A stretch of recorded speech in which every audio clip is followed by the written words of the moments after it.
وانا حسن شيخ وانا صوماليه وانا هويه وانا هراوه وانا مدلوده طبعا حبنود انت هلا iga sii yuri jubbaland ها oo maxay oo xildhibaana hay maxay tahay macnaheedu طبعا xildhibaan halla iga siiyo degmadee buu ku leeyahay seejadee buu ku leeyahay buntland ma u doonto maxaa kala duwan marka buntland iyo jubbaland I don't know xasan haduu yiri dadkii la habal meesha ku celi xamar ajuuraan baa lahaa hay xasan sheekh baan u sheegayaa xamar yaa lahaa reexamarka marka laga saaro ajuuraan baa la boqortooyada ajuuraan baa ka talinaysa marka ku celiyaa ku celiyaa adna ma celin marka yaan celin aan ka celiyaano anu gaalan ka qabtay tuu leeyahay ajuuraan Soomaali bay ahayd asagu ma lahayn meesha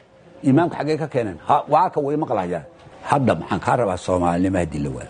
120 milyan oo Itoobiya yaan la wax la wadaaga 43 milyan oo Kenyan wax la wadaaga hadii Soomaalnimo la waa يا والله لا نديران حنانياشان هناك دكسياشان دحنترياشان سوماد قرن حمديد كان حمديدك يانا حريه دون كان سومالي دون كان هناك حكم ما انت ان كرسونا هنا وانا هيسمع mar hadaadina taajir tahay toonta uurkaada tooda xoolaha rag baa tulidku sii dheer oo leena rago talaadu taadana ma soo gabay gamaada maqlisir ya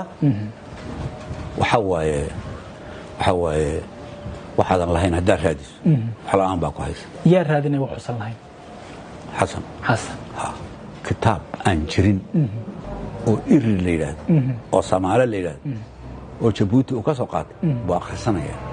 waa annaguna waxaan akhrisanaynaa mid Soomaaliyeed Djibouti baa laga xukumaa dalka Djibouti yaa laga xukumaa dalka Soomaaliya sidee loo xukumaa Djibouti Soomaaliya Umar Gel ha uu jooga chairmanka Soomaaliya ka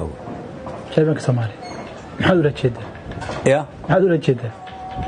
dawaabadku Soomaaliya xasan asoo ka amar qaata horta dhibka anagu hadda nooma horeyso nin laga dhimin jiray geerida waa yaqaana farmaajo anagu sameeyay oo xasan baa nagu sheegay oo marka saddexaad waxa nagu sameeyay xasan Jubbaland hadii la deyn waayo Jubbaland buntland sameeyna tagi Jubbaland iyo Soomaaliya isku xiran